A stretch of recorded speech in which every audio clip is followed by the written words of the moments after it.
When it comes to Pokemon, it usually has a great cast of characters. Most times, some of them are great casts. Other times, their character arc goes a little bit weird. And then there's Pokemon Sword and Shield, but maybe people don't talk about that anymore because of how crazy it is. But obviously, with many characters comes many surprises in many cases, and even old characters from the older generations will come back in the newer generation as a bonus Easter egg surprise or something like that. And I say that because it's pretty cool to see the continuation of these characters from time to time. However, what if, and not just even Pokemon, what if there is a character for some strange reason was shift, even though in a recent game, but the recent game is actually in the past of the whole series, is shift into the old timeline, gets his memory messed up, and now doesn't remember who he is, and now stuck in the past. Well, you get this character. Frickin' Ingo. And by the way, if I say names wrong, you bet $5 I will. So, sorry for pronunciation. I think his name is Ingo, as in the phrase in and go, because you'll see why in a bit. But, of course, Ingo, at first glance, looks very familiar, doesn't he? Well, that's because this was his original form. And of course, black and white because he came from Generation 5, which is definitely one of the best designs of a character, by the way, and it is definitely very interesting to say the least. However, you might be wondering, wait, what the fuck happened to him? Well, it's basically what I just said. He literally got transported from, of course, Unova in the present, and somehow got transfer into Sinnoh in the past. And yes, it is Sinnoh in the past, but you can call it the Ishuin region, I don't care. However, this leads to the big question, how and why? Because what's interesting about his scenario is the fact that, while at first it seems to be easy to explain his, how he was able to jump through and fro, I actually have a wrench to throw that thing in, because it's actually very interesting to say the least, because the reason why it might be more surprising. Man, that is a jumble of words, but just stick with me because apparently I did not know how to say that properly. Fuck. However, before we do that, we kind of do need to explain some of his background, so that way it'll make sense a little bit. And to do that, we need to explain Battle Subway. Now, Battle Subway has this even funny picture looks, which is literally a hilarious picture here. And the phrase battle and ride is basically what can consider as it says here, a battle faculty is pretty much whatever you expect. But of course, what you do is you battle on a subway. It's pretty much like a Battle Frontier kind of scenario. I know that sounds stupid, but it's the closest thing I can say. And of course, the two bosses are, of course, Ingo, and let me see if I can try to find his other Emet. I think that's how you pronounce his name. And yes, they two are the brothers who are actually known as the subway bosses, who are in fact, let me double check this, two co-leaders of let me double check Emlet here. Is that at least, twin brothers. Okay, so there are twin brothers. Had to double check that, which isn't hard to see why. They're twin brothers, and as you can tell by their personalities, Indigo is much more serious. Like, even this right here kind of proves it. Proves it as he tried to stop his goofy brother. But they all pretty much take their thing very serious as subway conductors, as you can tell by their design. And of course, the reason why I explain this is because when Ingo get through the Ultra Wormhole, he literally does remember a few things about his past. Not all of it, because he actually really does forgot who he was and originally what he was about. He remembers that he's kind of with safety, his sternness. He remembers about something going all aboard and all that. Like, literally, that is catchphrase. And he does his weird, his pose, his pose. And of course, as stated in the games, he remembered that back in the future, people does tame Pokemon and they work together. Now, the reason why I'm making all this is because that last part is the reason why he's in the Pearl Clan. Side note, a little bit of a spoiler thing, but the difference between the Diamond Clan and the Pearl Clan is the Pearl Clan accept Pokemon as friends, while the Diamond Clan, while similar, are afraid to even do the whole battle thing a little bit with the Pokemon. Because we all know the whole scenario. It's not even a spoiler. The fact, Legends Arceus is full of it. Trust me, I am now literally towards the end of the game, and it really is just like there's a major plot twist that I'm glad I wasn't spoiled on. That really made me rethink some things, but still. And I'll get to review later, but the reason why I'm making all this is because Indigo is definitely, remember a few things of his past. However, there's a little bit of a weird continuity problem with this whole scenario. Not all the way, but definitely weird. Because here's the thing. Indigo is actually the first person to arrive in the Hunan region, or, the Sinnoh region in the past. The second one is your player character. And here's the interesting difference. Your player character does remember a lot, including Pokemon, and even loves them.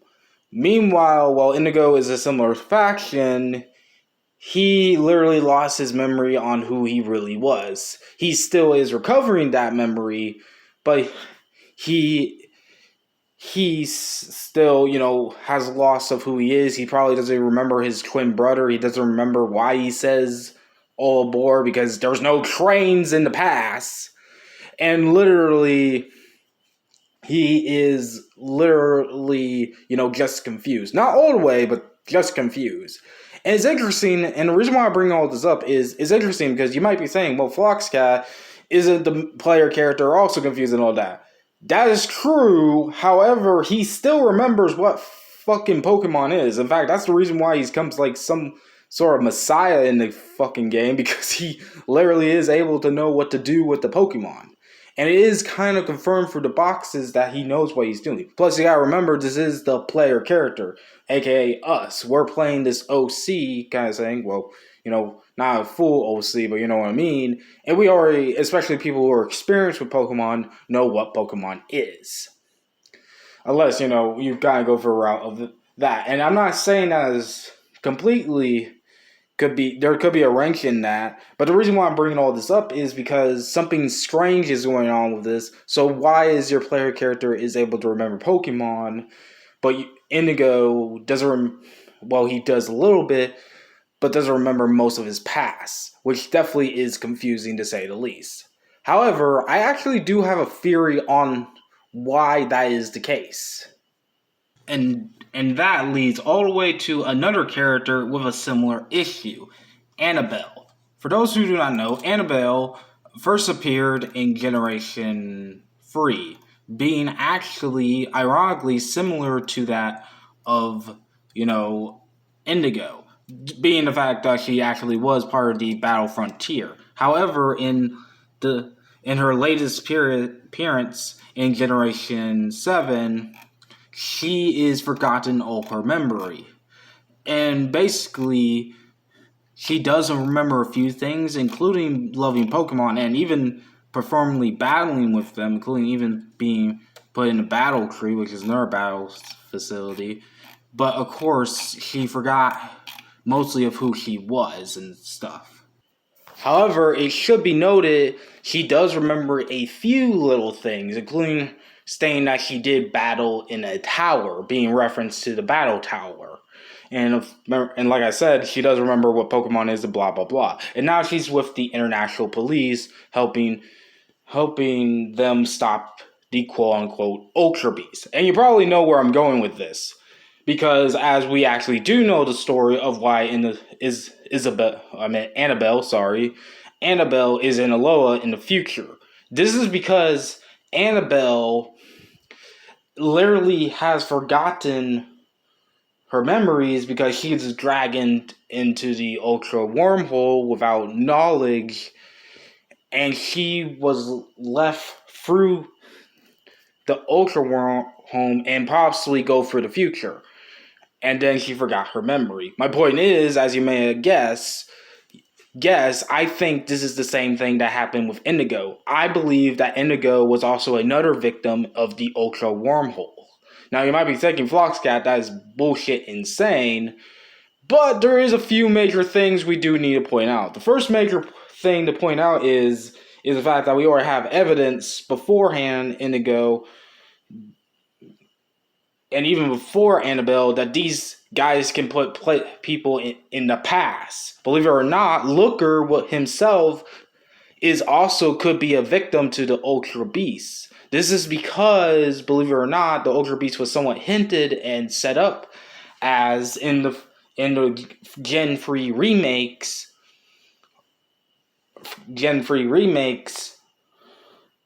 Omega Ruby Alpha Sapphire. Oh my god, I can't believe I stopped like that. Blah. And while people thought it was this guy, Hoopa, it actually turns out later on, after revealment of the Ultra Beasts, the Ultra Beasts. And yes, I know what people also might be saying, being the fact that, wait, isn't Luzmia and Guzma somewhat survived the Ultra Space kind of conundrum? That could be true, but that's because they've only been there in minutes, or, in a couple of days, depending on how long Luzmia did put in there. It wasn't like, and even then, it wasn't like they had protected gear similar to the Ultra Recon Squad. And I do say that because Luzmia does help with the Ultra Recon Squad, so it could be possible that she has the same gear, and, Guzma even confirms that he goes a little bit insane in the vanilla version, so that could be also a hint of that. And hell, even the gear is another point out. The fact that you're able to survive through the Ultra Wormhole is because you have the gear from the Ultra Recon Squad. You use that to go through it. And also, it should be noted, another important note is you do go to a futuristic place, being the Ultra Ruin, which is technically apocalyptic Pokemon. That's not even a secret. That's a full-blooded fact because of the Guzzlord. Like, trust me, look it up. But with that even being said, that could explain that the Ultra Wormhole could go through the past and the future. And this would explain what happened to both Annabelle and especially Indigo. The second thing that is worth noting, and I think it should be pointed out, is your player character meets Arceus. And unlike the Ultra Beast, Arceus is pretty much a good Pokemon. He or whatever you want to call it doesn't hurt the player Pokemon. And hell, she's even in your phone. That's actually a fact. I think. I don't know how that phone thing works. I don't care. That's not the theory video here. But the point is, it's believed, and, it's kind of somewhat similar, already knew this plot kind of thing. But it's obviously because the goddess Pokemon just send you in there because obviously she want to make sure that the future continues no matter what kind of scenario. You're pretty much a time traveler trying to save the future from incoming doom, which I'm not actually going to spoil that plot because holy crap, that plot is blah blah. But my point is, you were sent there gently. You were just teleported to the past. You weren't literally forced and warped like the whole freaking Ultra Wormhole, similar to Indigo and Annabelle. And even then, it's still debatable how Indigo got in there. Like, many people could say, what about, Dialga? Since, a little bit of spoilers, but not too big. They're the one in the freaking cracks of the sky. That is a fact. But while I do see that could be a possibility, there is also one major factor that could play a big role. And that is the fact that the fact is, it has been confirmed that Omega Ruby and Alpha Sapphire is definitely a remake kind of thing because it takes place actually in the new uh, timeline. Now, if you guys remember this, and I'll probably send a link down the description down below of the timeline video. But if you remember, there's two major timelines. The one that involves that being the Mega Evolutions, and the one that literally does not and is plain. And it should be also noted that the start of that timeline was actually the first soft reboot of Pokemon, being of course Black and White, aka Generation 5, where that's where the whole start of the whole Dynamax thing. And also, before you ask, yes, I know good and well that even makes things even more confusing with the timeline. There is the fact that one of the Elite Fours, and I'm blanking on her name, but the Psychic Elite Four in Unova, previously works in the Battle Frontier in, Sinnoh. But let's just say it is kind of a major soft reboot, and even then, it still kind of backs up the timeline a little bit because if we were to still put the Pokemon series in an actual major timeline and forget the Ultra Wormholes, which is literally the Ex Machina that freaking Game Freak introduced to explain everything, then it will still be the same because the wormholes in that timeline either way. And literally, it could be possible that this is the case. In fact, remember Annabelle, trying to make sure to not say Isabel. Annabelle is in Generation 3. Now, I don't know if she's technically in Omega Ruby Alpha Sapphire, which I bet $5 not, because, Battle Frontier isn't in there. But it could explain a lot. It could explain quite a lot. And I'm not saying that she switched places with Looker, because Looker then later appeared in X and Y. And yeah, you get my whole drift. It gets super time plot confusing as crap. But my main theory is I don't think Dialga or Palkia or Arceus wasn't the one who warped Indigo. I believe the Ultra Beasts are the one who warped him. And it could be big because this could leave into a hint that the Ultra Beasts might come back in Scarlet and Violet. But we'll have to wait and hope. Like I say, wait and hope and of course see, but the reason why I say hope is I do wish we get more Ultra Beasts and even more lore towards the Ultra Wormhole, because I will again admit this, and I even said that it's an Ex Machina that freaking Game Freak put in, but it is a great Ex Machina because it explains a lot. But again, who knows? But generally, that is my theory because literally, even the Bulbapedia I was fucking using even states that both of them in the update to their profiles, both of them in trivia, are similar, being that they're both literally been warped and lost their memories, and originally they worked in a battle area or battle arena or whatever the fuck it was called. I forgot. Battle for Civic League. There we go. Can't even say it. But yeah, that's my short theory and stuff. And also, please note that I am going to review Legends Arceus. I am not joking. I am definitely going to review it and bet a lot of money is going to be positive. But yes, this is kind of my theory, and I will do my Scarlet and Violet theory next. But anyways, this has been Floxcat. I'm snapping out of here. Bye-bye.